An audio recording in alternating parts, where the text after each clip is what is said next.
Comment చేశారు కదండీ! పూజా విధానం ఎలా చేసుకుంటున్నారు? ఆ ప్రాసెస్ ఏంటి మొత్తం చూపించండి కథ అది వినిపించండి అనేసి అడిగారు కదా! సో, అయితే నేను మళ్ళీ వచ్చే వీక్ వీడియో కంపల్సరీ పెడతానండి. నేను ఎలా చేసుకుంటున్నాను, ఏం కథ వింటున్నాను అన్నీ కూడా మీకు క్లారిటీగా వీడియోలో చెప్తాను. చాలా డేస్ నుంచి మా హస్బెండ్ చపాతీ చేయమని అడుగుతున్నారనమాట.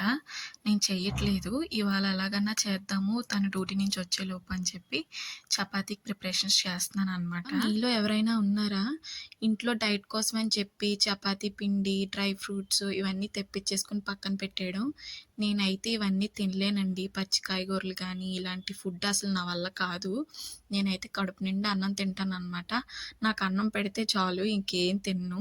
అంత పిచ్చి నాకు అన్నం అంటే. ఏ గుడికైనా వెళ్ళే ముందు ఎవరినైనా మీకు ఈ కోరిక నెరవేరిందా? మీరు అడిగిన కోరికలన్నీ దేవుడు నెరవేర్చారా అని అడిగే వెళ్తారా? లేకపోతే గుడికి వెళ్ళరా? నాకు అదొక క్వశ్చన్ వచ్చింది. వాడపల్లి వెళ్ళాను అని ఎవరికైనా చెప్తే నన్ను అడిగే ఫస్ట్ క్వశ్చన్ ఏంటి అంటే, నువ్వు 8 వారాలు పూర్తి చేసుకున్నావు కదా, నీకు కోరిక నెరవేరిందా? ఖచ్చితంగా నెరవేరుతాయా అని అడుగుతారు. అలా అడిగే వాళ్ళకి నా సమాధానం ఏంటి అంటే, నేను 8 వారాలు వెళ్ళాను వాడపల్లి, కానీ నా కోరిక నెరవేరలేదు. అయినా సరే నేను చాలా హ్యాపీగా ఉన్నాను. ఎందుకు ఈ మాట చెప్తున్నాను అంటే, నేను 2024, 2025 ఇంట్లోనే ఉన్నాను.